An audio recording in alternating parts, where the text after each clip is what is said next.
First, you have some time to look at questions 1 to 4. Hello. Hello, is that Appleton 363? It is Harding speaking. Oh, I'd like to speak to the secretary of the Arts Club. Yes, speaking. Oh, hello. My name is Frances Drew. I just moved to the area. My classmate and we'd be interested in joining the Arts Club, but we'd like some more information, really. You know, about joining and the sorts of activities you do. Yes, well, what you want's our calendar. Ask at the library. I'll make sure that there are plenty there by Thursday. That's all right for you? Yes, fine, thank you. But would you mind telling me how much it costs to join? Membership fee for an adult is £2.50 per year, of course. What exactly does club membership entitle one to? Entitle you to? For a start, there's the club events. You get invited to them, of course. They're for members and only they are free. What sorts of events are there? You'll see what they are when you get hold of a calendar. But, well, there's club evening, for instance, once a month, usually Wednesdays from 8 till 10. And whereabouts do you hold them? Club evenings, the beach pavilion. Do you know it? No, I don't think I do. It's not near the seafront, is it? No, up past the tennis courts on Park Avenue. You know where that is.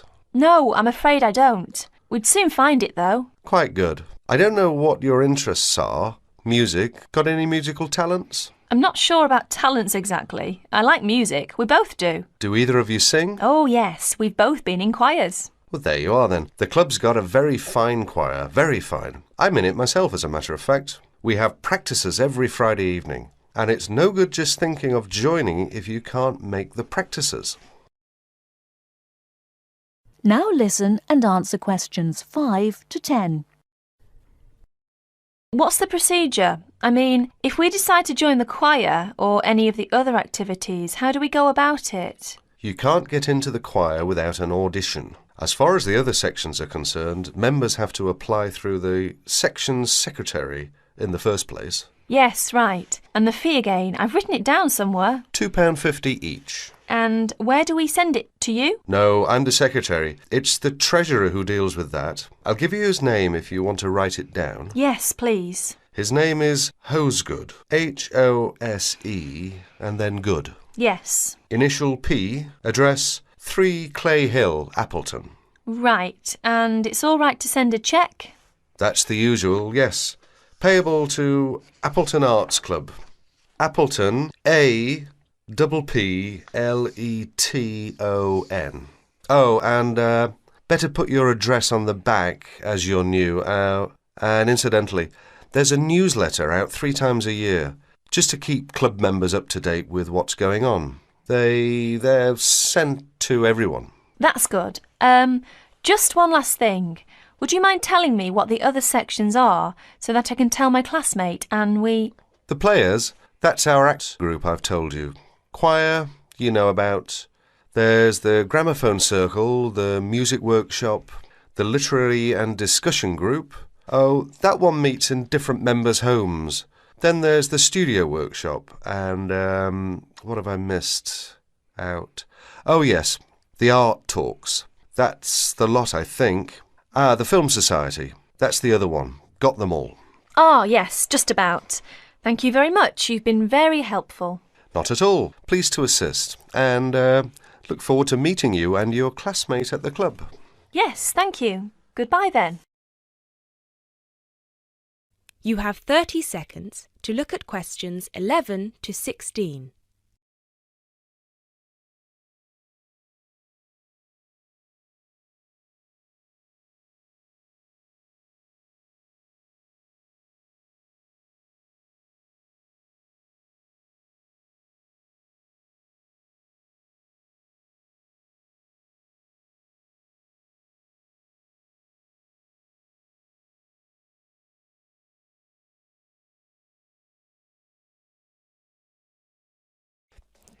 First of all, a warm welcome to Barker's Country Safaris. We're delighted to have you all on board for this season.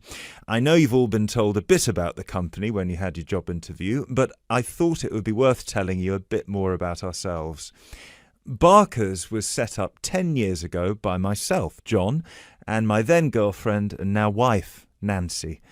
We started it initially just as a hobby. We felt that there was a good opportunity to share our love of the countryside in this part of the world with the many visitors who come here. As you know, most people come for the beaches in the summer, but there is so much more to the region, and this is what we wanted to exploit. Nancy and I were born near here, and as teenagers we went climbing, kayaking, whitewater rafting, potholing, and just straightforward walking.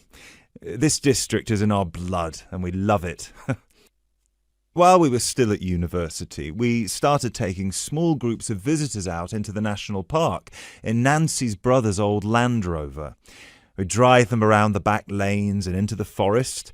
We'd also organise rock climbing tours for friends of friends. Then, each year, without us having to advertise, people came back to us to ask for more excursions and trips. So, 5 years ago, we gave up our other jobs to focus full-time on Barker's country safaris. Now, 2 years after that, we set up the activity tour part of the business, and 1 year ago, we expanded into organising activities for school groups during term time. Obviously, this was a massive challenge with all the health and safety requirements, but it's proving a great success.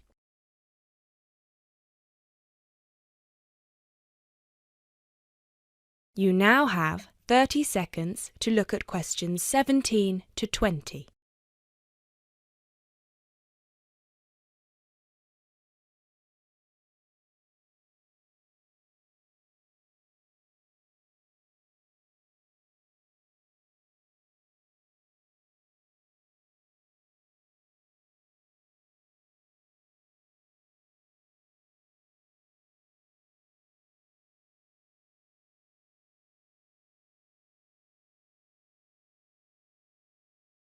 Anyway, we'll certainly not be dealing with school parties during the summer holidays. Our clients for the next 3 months are mostly family parties or groups of friends, and I'd like to talk a bit now about the tours we offer and what your responsibilities will be. Our most popular excursion is the Woodland Tour and Trail. Now, often this is sold out and we have all of our 10 jeeps in convoy with 8 people in each jeep. It's a lot of fun. These tours really offer a taster of what we can provide. So as both driver and guide, it is important that you do a good job here so they come back for the bigger tours. I will talk about the commission package later. As the summer days are so long, we have 3 tours each day, but you will not be expected to work on more than 2 of them. Morning tours start at 8 a.m. and go to midday. Afternoon tours are from 2 p.m. to 6 p.m. and then evening ones 7 p.m. to 11 p.m. All the tours follow the same route, and you should have made yourselves familiar with all the key information. This was provided to you in the information pack you were sent when you accepted the job offer. This is important, so if you haven't had time yet, please do so now. Our second most popular tour is the Family Exclusive. Now, this tour is for the whole day and for only 1 group. Usually it is just 1 jeep, but sometimes there are 2 if the party is large. These tours go from 10 a.m. till 5 p.m. and include lunch at the Brown Bear in Lower Middleton.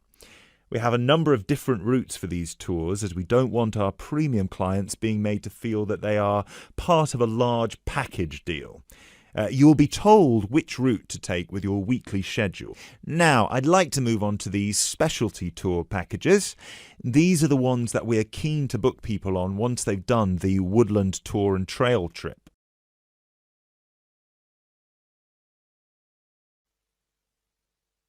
Now listen carefully to the first part of the discussion and answer questions 21 to 24. Thanks for coming to this meeting on such short notice, Anna and Veronica. It looks like we have just become the organising committee for this year's International Film Festival. We've all just met, so perhaps we should start by an introduction with a bit of background from each of us. Okay, I'm Anna. I finished 3 years of a languages degree in Sweden, where I come from. This year I decided to study overseas to get to know a different part of the world. I'm also a big fan of European cinema, especially French and Italian. Those are the languages I majored in along with English. To me, film is a great way to learn about the rest of the world. I was in the film club at my university, so when I saw the notice asking for volunteers, I thought it would be a good way to meet people and get involved in something I really enjoy. Thanks, Anna. My name is Veronica and I come from Italy. I'm doing graduate studies in English literature. I went to some of the films in the festival last year and enjoyed them. I especially liked the video interviews. That was when I decided to get involved. I used to do film reviews for our student newspaper back home. Hi, I'm Chris from Scotland and I'm in 4th year journalism. Cinema is my hobby. Last year I joined the organising committee just like you have now, and somehow this year I've ended up in charge. I'm actually able to use my coordinating work on the festival towards a credit for one of my courses. I have to write up a report on the festival with recommendations, so that's an extra motivation for me. So I hope this is going to be a good experience for us all. Okay, where would you like to start? How about a general overview of the festival? I don't really know much about it. Well, the film festival was started by International Student Society 5 years ago and has grown every year. It is held over 4 nights during study break, Wednesday to Saturday. Normally we show 3 films a night. Last year we tried to choose films from different parts of the world that fit together in some way, maybe a similar theme. Or we could feature a type of film like action films or science fiction. Now listen to the rest of the discussion and answer questions 25 to 30. Who picks the films? It's up to us on the committee to decide. You mean we get to pick all the films ourselves? What a hard decision. There are so many to choose from. Well, that's the fun part. We have this catalogue of independent distributors. The films are listed by language and have a short summary. We just have to go through it to find a good combination of films that will attract an audience. Veronica mentioned something about interviews. How does that fit in? We set up cameras in the foyer of the theatre and did live interviews before, during intermission and after the screening. Anyone from the audience could come up and talk about the film. The Broadcasting and Journalism School set it up and ran the interviews. They were shown on big screens around the lobby and in the theatre. It went over really well. We had a long lineup of students waiting to be interviewed on TV. Everybody wanted their minute of fame. Great idea. Yeah, it worked really well. We should certainly do something similar again. Maybe even develop the idea further, like a website with audience reviews and discussion, so we can get as much participation and involvement as possible. Hey, that's a good idea. Can I ask a question? None of the films are in English, right? Are they dubbed or subtitled? Well, we do occasionally choose a film in English, but only from unusual places where the dialect is so strong they sometimes need subtitles, like the Caribbean or even Scotland. The majority of films in the festival are foreign language, dubbed in English. We've learned from experience that students don't like reading subtitles. Maybe they read too much already. Whatever the reason, the subtitled films get smaller audiences, so we avoid them as much as possible. So how large an audience can we expect, and how much does it cost to get in? It costs $5 per film or a $20 pass for the whole event. All 12 films for the real movie fan. We would have broken even last year, except for a bad storm on the Friday night. We almost had to cancel the whole thing. But overall, we had a good turnout. More than 2,000 people in 4 days. Oh, that's what I was wondering about. The financial part. Where does the funding come from? What kind of budget do we have? The festival is subsidised by the Student Council. We generate money through advertising and through admission charges.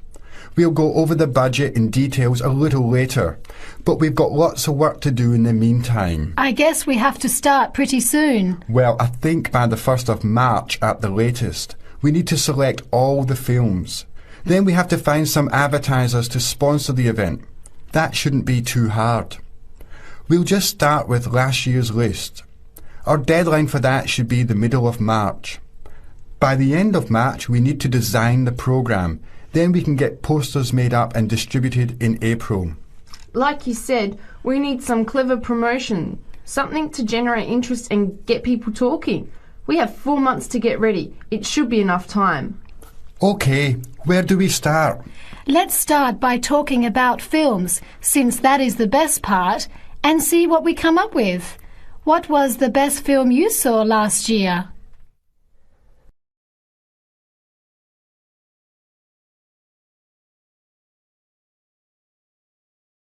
Now listen carefully and answer questions 31 to 40. Hello, everyone. I'm glad so many people have shown up here today to hear about these fascinating little creatures called the Turbellaria. My name is Dr. Baker, and I've spent 20 years researching thousands of different species of platyhelminths, what are commonly known as flatworms, both free-living and parasitic.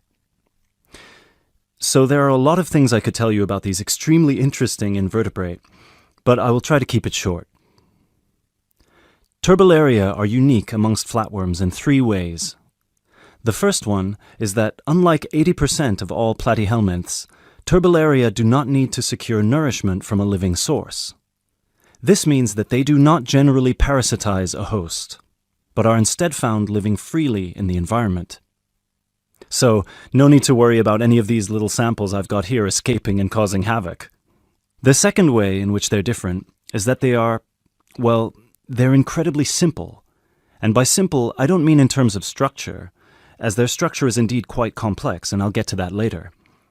By simple, I mean that they're not the brightest bulbs in the box.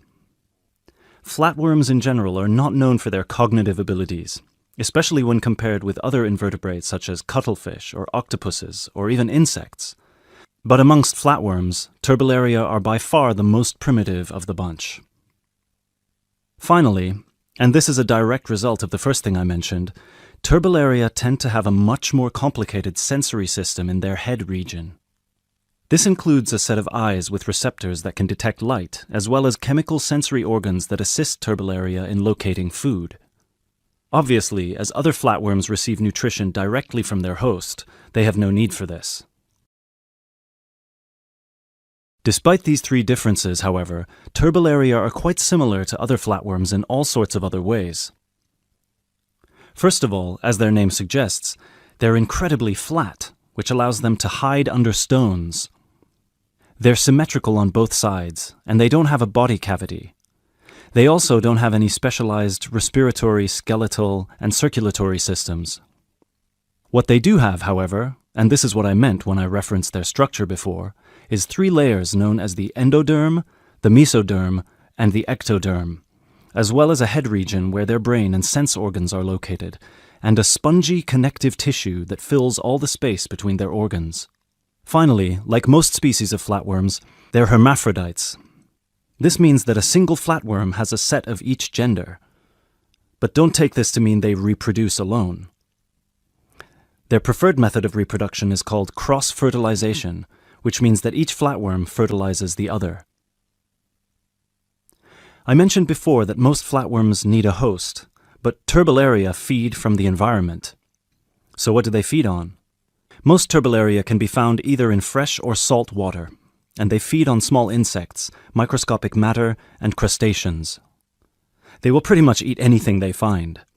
They have no preference on whether their food is living or dead. Also, and this is the most remarkable part about their eating habits, if they ever find themselves in a situation where food is scarce, they might also feed on themselves. That's right, they'll start eating their own body, starting with the least essential muscles and organs and working their way up.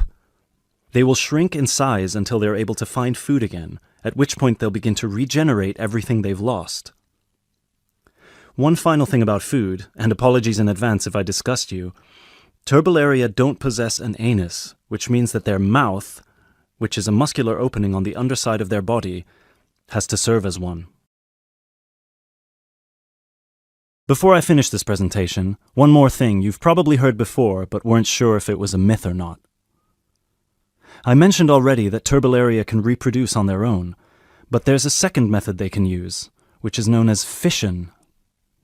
Now, as a child, you were probably told that if you cut a worm in half, it will grow into 2 new worms. That's not entirely true, but flatworms are not worms exactly, and they do have the ability to regenerate by splitting into 2, perhaps even more smaller parts, at which point each part regrows the missing organs and becomes a brand new Turbellarian. Now this is extremely important for us, and this is how I'd like to close this presentation. Because their ability to regenerate endlessly makes them virtually immortal, and it might open pathways to regeneration in human cells or slowing the human aging process, which is why scientists like myself have been studying these unique creatures, hoping to get some answers. Thank you for listening, and please come along to see me and my samples if you have any further questions.